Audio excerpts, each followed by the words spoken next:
Before we get to the story, I'd like to say thanks so much for visiting the channel. I'm going to be uploading alternate history horror stories exploring the darkest possibilities of what could have been. So if that sounds good, please drop a like and don't forget to subscribe. It means a lot, especially as the channel continues to grow. I hope you enjoy the story. My name's Mark Anderson, and I've worked as a Coast Guard rescue swimmer for 11 years.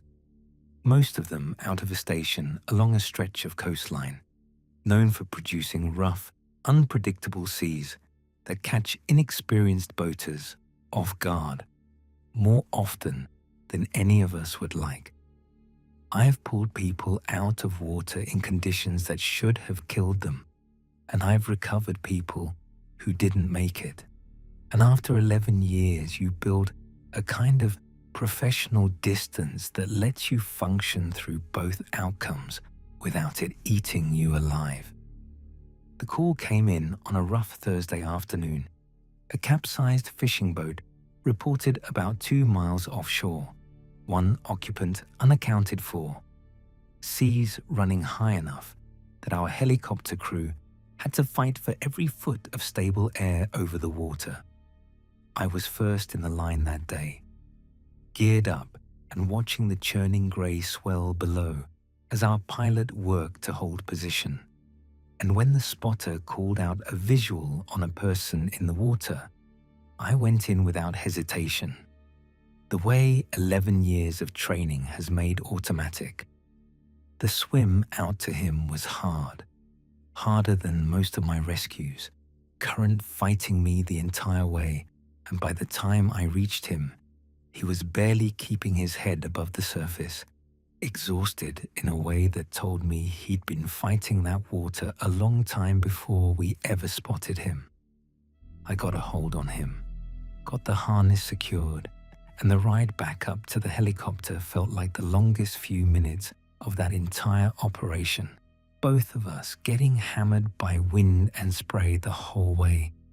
Once we had him stable aboard the cutter that had come out to meet us, wrapped in blankets, oxygen mask on, I got my first real look at him, and something about him struck me as strange, even before anything else about that day turned genuinely impossible.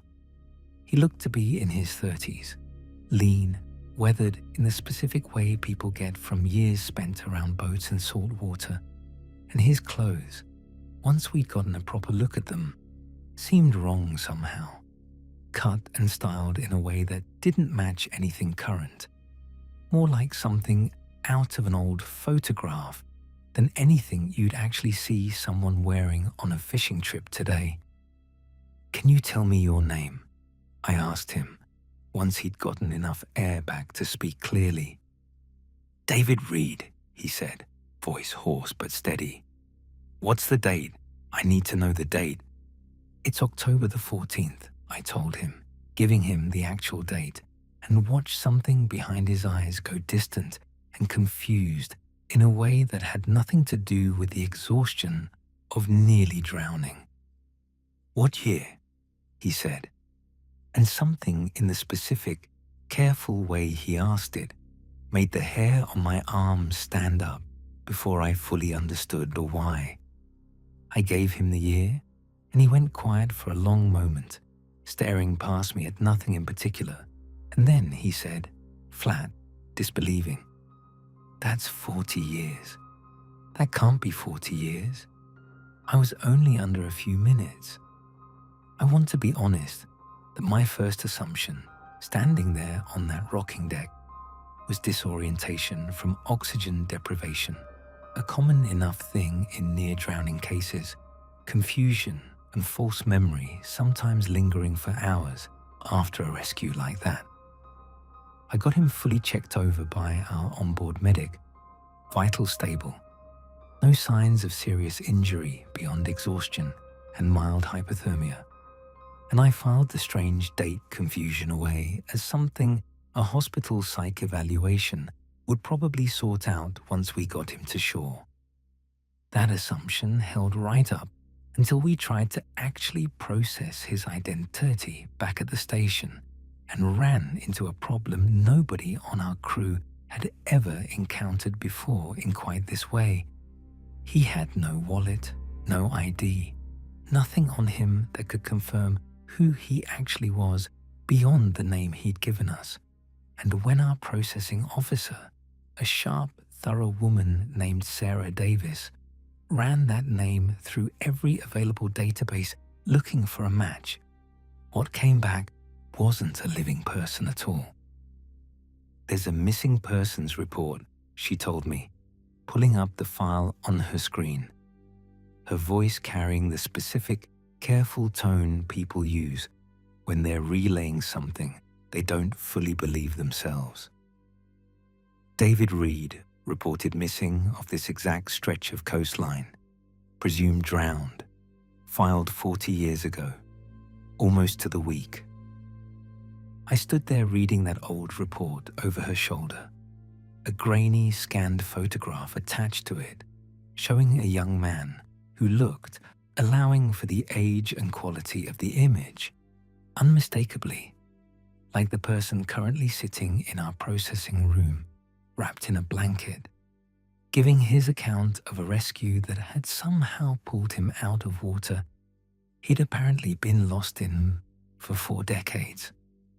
We brought in dental records next, an old file pulled from an archive that had barely survived the transition to digital storage, and our medical examiner, working carefully through the comparison, came back with a result that settled the matter beyond any reasonable doubt I could still cling to. The dental match was exact, precise enough that there was no room left for coincidence or mistaken identity. "I don't know how to explain this to you," Sarah told me, once we'd both absorbed what the records were actually telling us. But by every piece of documentation we have access to, the man sitting in that room drowned in 1984, and somehow you just pulled him out of the water this afternoon, looking exactly like he did the day he disappeared. I went back into that processing room myself, needing to hear his account directly rather than filtering it through second-hand reports. And I want to describe how he looked sitting there, calm in a way that struck me as genuinely strange given what he'd apparently just been through. No hysteria, no panic, just a quiet, unsettled confusion that felt closer to someone slowly working through a math problem that refused to add up correctly.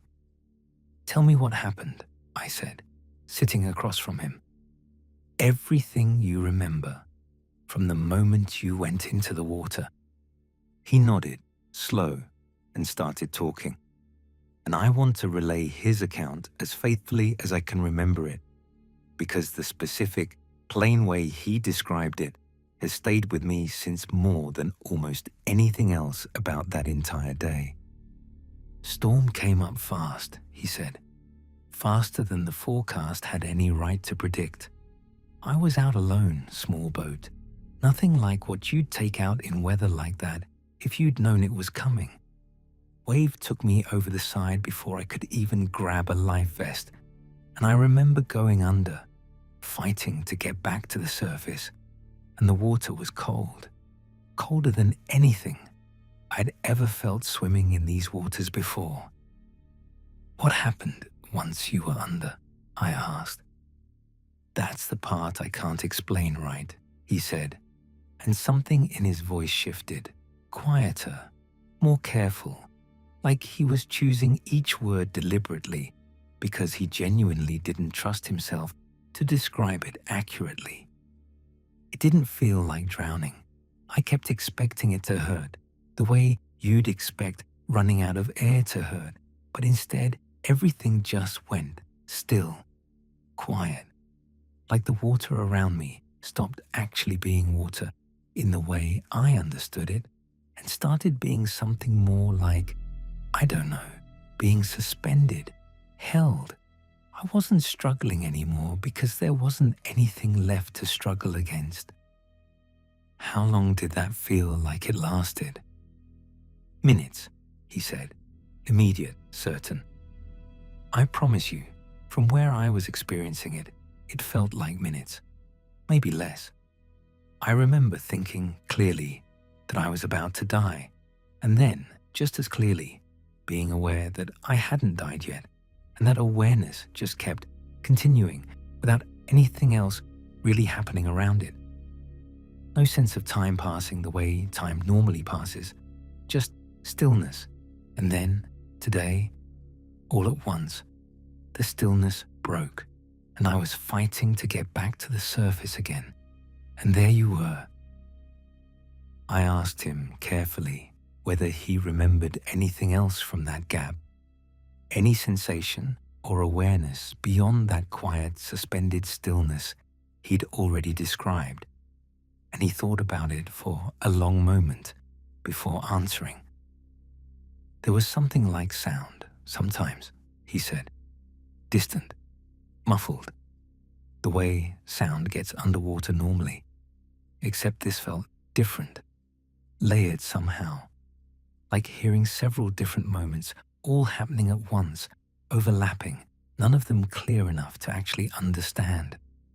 I think now that maybe I was hearing pieces of all the years I was missing, all happening at once instead of one after another, the way time is supposed to work.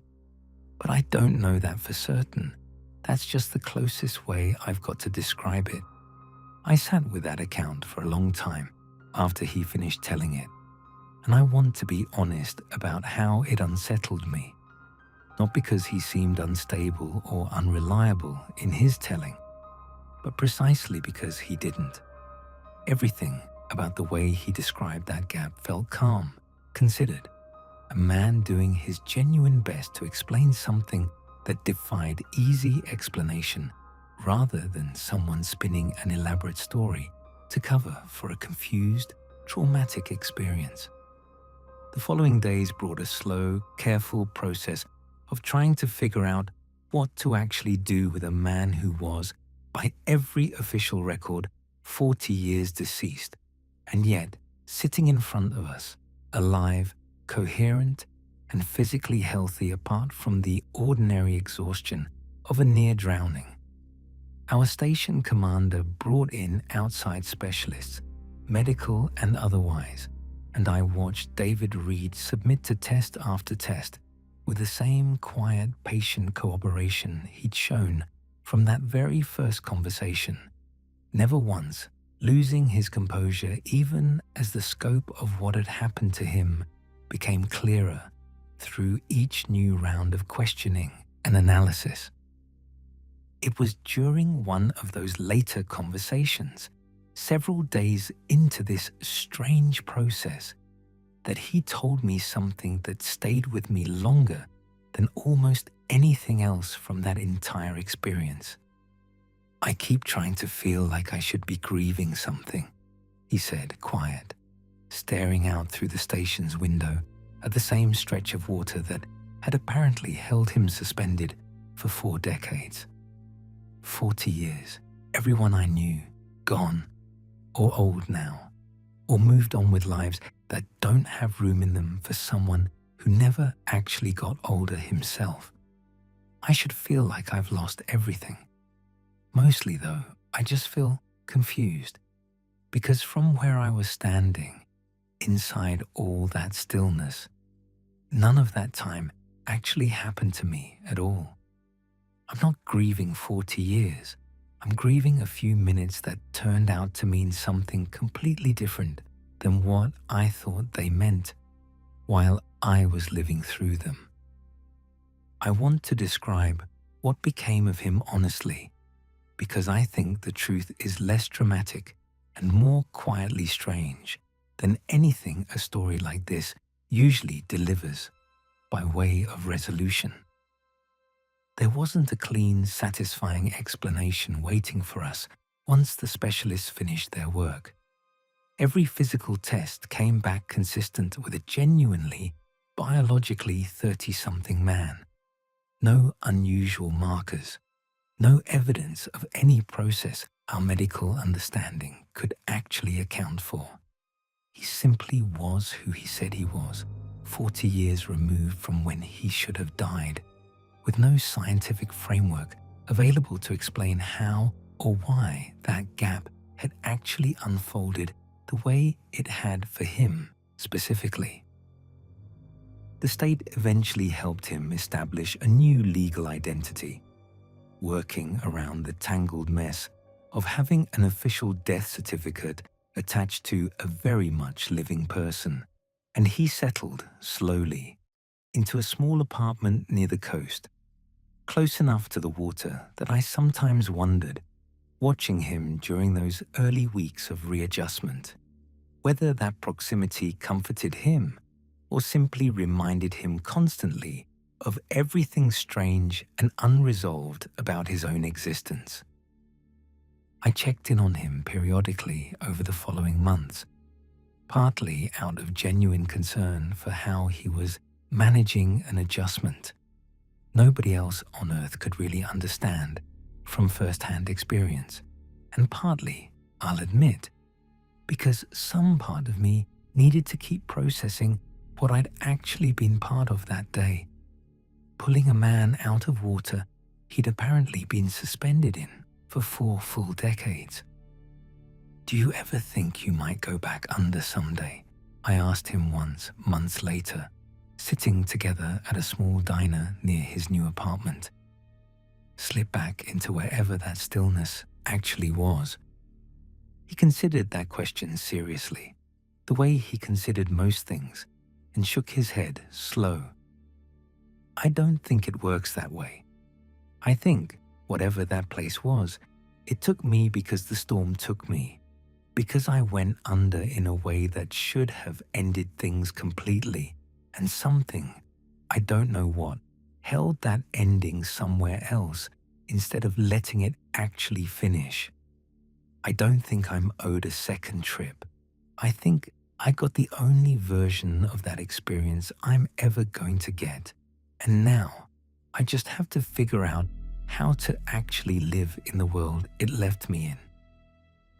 I still work rescue dives, still pull people from water in conditions that would kill most anyone without our training and equipment, and I want to say that experience changed how I think about every rescue since.